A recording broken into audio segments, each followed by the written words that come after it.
Pour ce culte de Pentecôte, nous allons ouvrir la Bible et lire deux textes qui sont lus traditionnellement à Pentecôte. Le récit de la tour de Babel, dans le livre de la Genèse, et le début du chapitre 2 du livre des Actes. Mais avant d'entendre ces deux textes, je vous invite à la prière.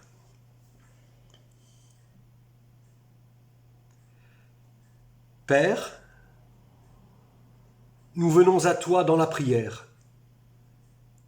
Et c'est une manière de te faire de la place en nous. Dans l'incertitude de ces temps, nous nous tournons vers toi.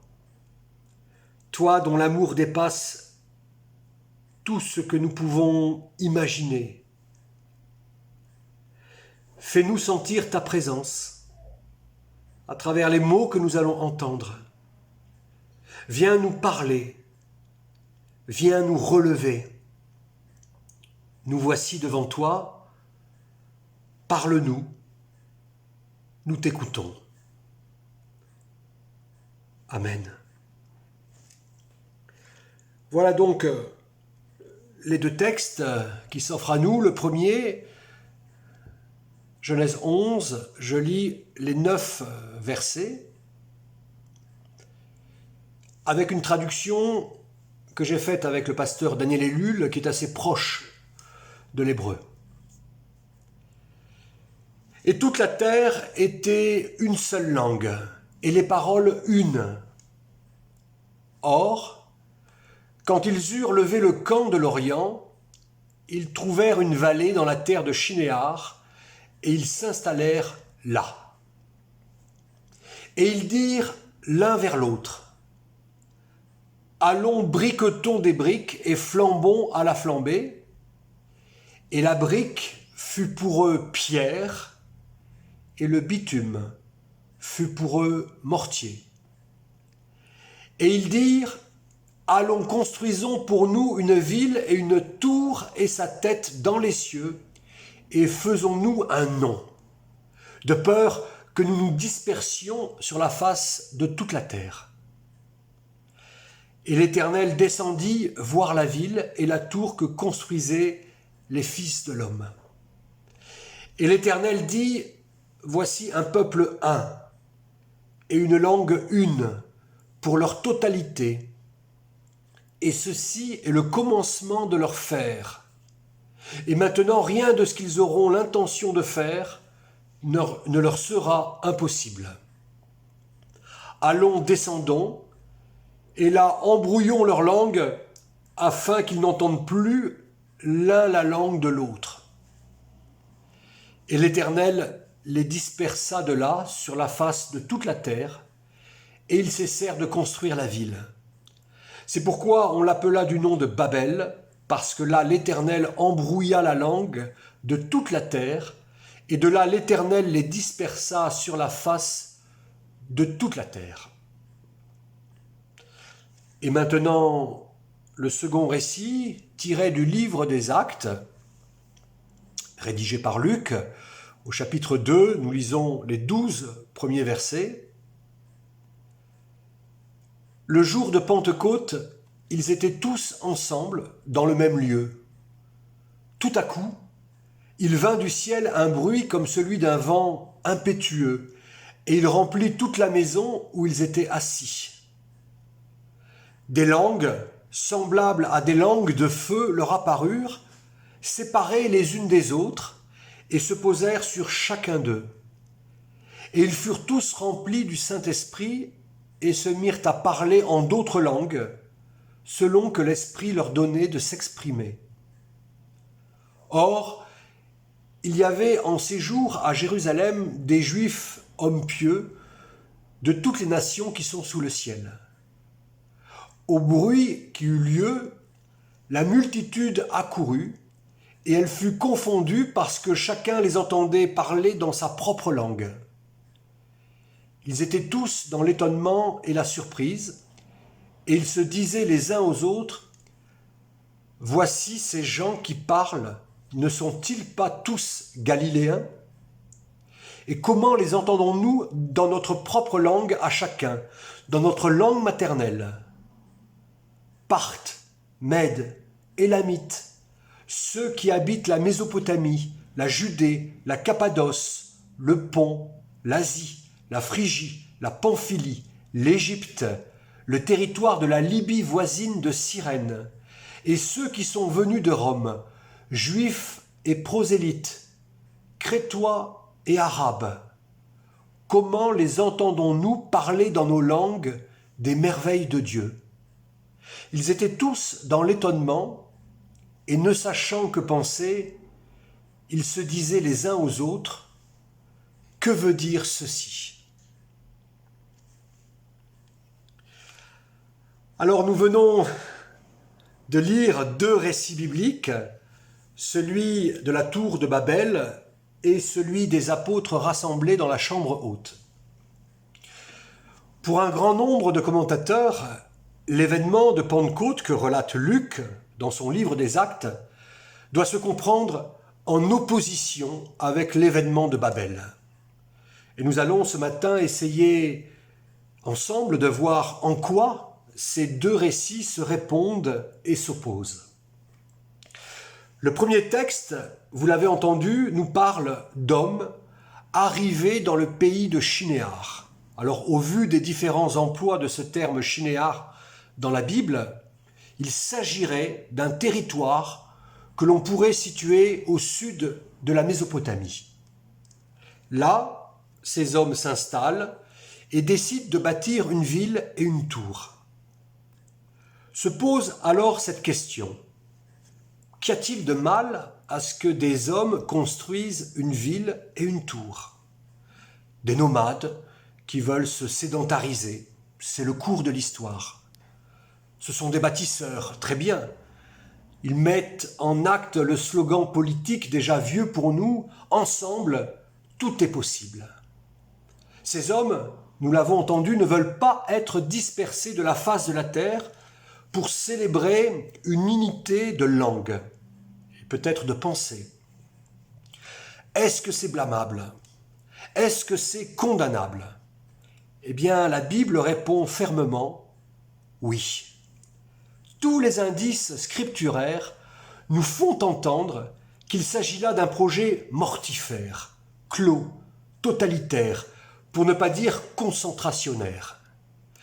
La construction de la tour, Migdal en hébreu, étroitement liée à la volonté de se faire un nom, dans le langage religieux, traduit une volonté de puissance. Le terme hébreu, Babel, qui reproduit le babili acadien, signifie « porte de Dieu ».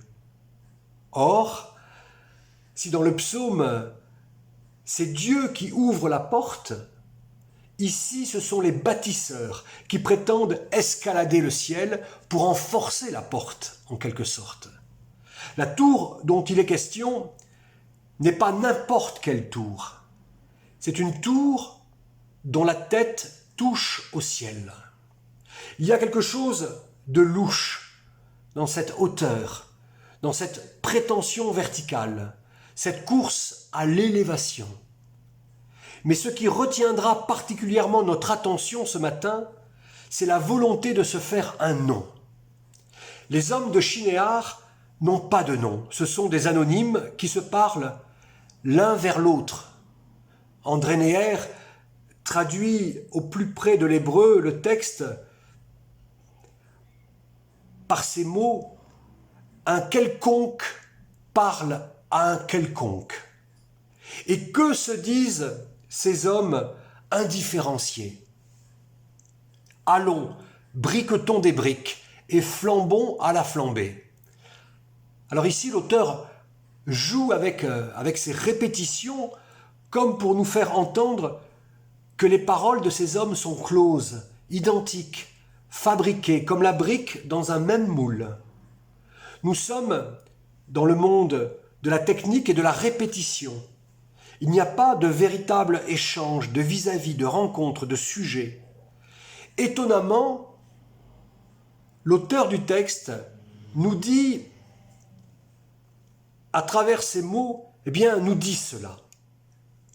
et la brique fut pour eux pierre. Alors vous allez me dire, rien d'étonnant à cela.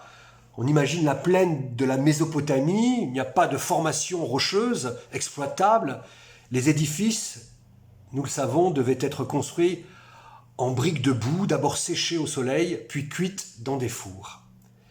Mais voilà, le projet de l'auteur du livre de la Genèse, et nous l'avons vu dimanche dernier avec le cycle de Noé, n'est pas d'écrire un traité d'architecture, encore moins un récit historique. Son projet est de nous transmettre un texte dont les enseignements peuvent nous aider à vivre. Or, par la langue hébraïque, nous pouvons saisir la portée de cette phrase « La brique fut pour eux la pierre ». En effet, la pierre, en hébreu, even, est la contraction du mot père et du mot fils. Par contre, la brique, en hébreu, le bena, ne contient que les consonnes du fils. Le père, en quelque sorte, n'est plus. Nous comprenons alors que la construction de la tour de briques, associée à la volonté de se faire soi-même un nom, traduit en définitive le rejet de toute altérité, le rejet d'une précédence, le rejet du père. Car le nom est toujours donné par un autre. Il ne nous appartient pas. Et c'est précisément parce qu'il nous échappe que le nom nous offre la liberté de devenir sujet. Or, pour les hommes de Shinéar, il s'agit de tirer leur existence d'eux-mêmes, de s'autonomer. C'est bien ce que dit le texte, de s'auto-fonder. La brique fut pour eux la pierre. Cette phrase révèle la nature du projet de Babel, à savoir le refus de s'inscrire dans une filiation, de s'ouvrir sur la présence d'un autre. Comme l'écrit le théologien Guihen Antier, la Bible évoque sous le nom de péché ce mouvement de l'intériorité humaine qui se referme sur elle-même, excluant l'altérité de Dieu pour se constituer en totalité close, hermétique. Ce texte est d'ailleurs celui d'une non-rencontre. Aucune parole n'est adressée à l'homme brique. L'Éternel, si l'on est attentif, eh bien, se parle à lui-même, mais ne parle pas aux hommes de Shinéar. Et il vient littéralement embrouiller leur projet. Autre jeu de mots du texte, puisque Babel en hébreu signifie confondre, mélanger, embrouiller. Pour citer à nouveau Guihen Antier, la déconstruction de Babel est un agir et une parole de Dieu qui vient contrecarrer les projets totalitaires qui visent toujours la clôture de l'histoire. Dieu serait ici, en quelque sorte, un perturbateur, le décloisonneur, celui qui disperse loin de là ceux qui précisément ne voulaient pas être dispersés. Une dispersion vécue par les hommes de Babel, certainement comme une perte douloureuse, une rupture, peut-être même une malédiction, alors que la dispersion peut être aussi pensée au regard de nombreux textes bibliques comme une aventure positive, une extension, une bénédiction, un rayonnement. Être dispersé, cela peut aussi signifier être relancé du côté de la vie, et c'est exactement ce que nous dit le récit de l'évangile de Luc. Le récit de la Pentecôte de Luc, qui se trouve non pas dans son évangile, mais dans son livre des Actes. Alors pour aller de Shinéar à Jérusalem, il nous faut traverser toute la Bible, mais entendons bien que Luc, faisant retour sur les événements survenus à Jérusalem, s'est servi très certainement du récit de Babel en jouant sur ce que nous appellerons des contrastes parallèles. Les apôtres, dans ce deuxième texte que nous avons lu, se sont levés. Des hommes et des femmes ont quitté la chambre haute. Eux aussi, en quelque sorte, ont levé le camp. Mais ici, il n'est plus question d'une langue une. Les disciples du Christ ont parlé et chacun, nous dit Luc, les entendait parler dans sa propre langue, dans sa langue maternelle. Les Juifs de toute la diaspora sont venus à Jérusalem en pèlerinage pour la fête de Shavuot, de Pentecôte, fête de la révélation du Sinaï. Partent, nous dit Luc, Mèdes, Élamites, ceux qui habitent la Mésopotamie, la Judée, la Cappadoce, le Pont, l'Asie, la Phrygie, la Pamphylie, l'Égypte, le territoire de la Libye, et ceux qui sont venus de Rome, juifs et prosélytes, crétois et arabes. Et ce qui est mis en avant dans le récit de Pentecôte, c'est non pas l'uniformité, mais la singularité existentielle, l'identité géographique, singularité existentielle, identité géographique, qui sont les fruits d'une histoire, d'une langue, d'une mémoire, une mémoire que précisément les systèmes totalitaires voudraient effacer en inventant une langue nouvelle, une langue une novlangue, pour reprendre la formule de George Orwell. Et comme le déplore Raphaël Sadine, philosophe et rabbin, la pensée unique, c'est aussi un code du discours, un code du langage qui, selon lui, est en train aujourd'hui de s'uniformiser de façon planétaire par le biais de l'outil informatique et qui détruit, toujours selon lui, peu à peu, toute différenciation humaine et culturelle. Comme le récit que nous avons lu dimanche dernier du déluge, le récit de Babel fonctionne comme une mise en alerte. Car c'est de cette catastrophe dont parle Babel. Et à contrario, l'événement de Pentecôte n'est pas ce trou noir où disparaissent les identités culturelles, et c'est ça qui m'intéresse, mais un message universel qui rayonne à partir d'un centre, Jésus-Christ, crucifié et ressuscité. Autrement dit, Pentecôte est un universalisme non pas par englobement, mais par rayonnement, où chacun est appelé à devenir sujet à partir de ce qu'il est en profondeur.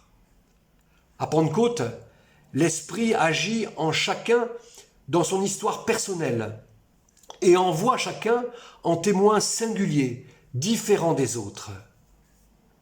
Des langues semblables à des langues de feu, écrit Luc, leur apparurent, séparées les unes des autres. Elles se posèrent sur chacun d'eux. Pentecôte est donc une anti-Babel. À l'humanité du même, où les individus sont comme atomisés, où le singulier n'existe plus, se révèle une humanité où chacun est nommé, reconnu, aimé, où chacun reçoit un nom et une dignité qui n'est plus à conquérir, mais qui est donnée.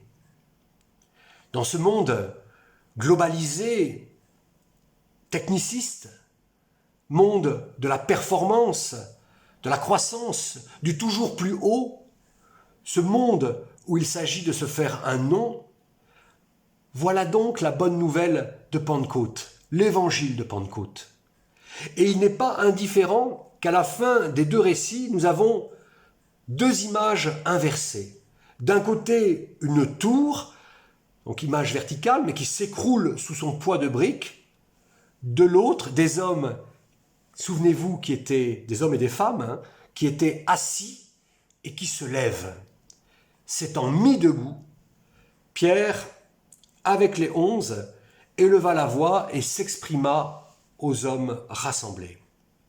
Pentecôte, non pas l'institution d'un pouvoir, mais la manifestation d'une puissance de résurrection qui nous relève et nous conduit vers autrui. Autrui qui ne sera jamais un quelconque, pour reprendre la traduction d'André Neher. Pentecôte, éclosion spirituelle, extension spirituelle qui donne naissance à ce grand mouvement d'hommes et de femmes prêts à accueillir l'Esprit et se laisser transformer par lui.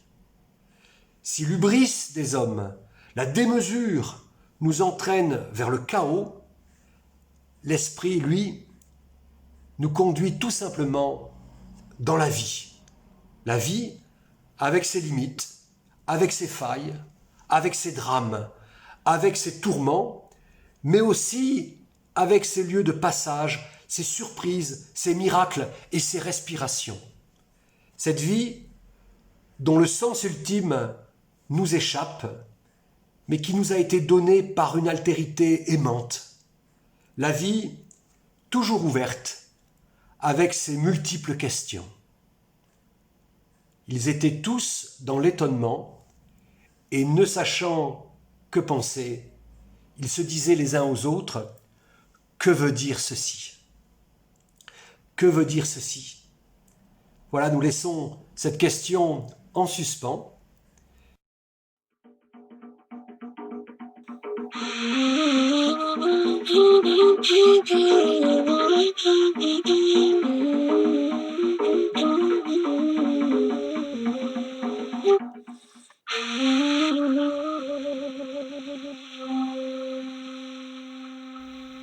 Et je vous souhaite à tous une très belle fête de Pentecôte.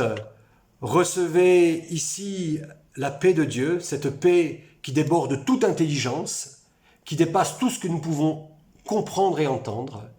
Oui, cette paix vous est donnée. Au nom du Père, du Fils et du Saint-Esprit. Amen.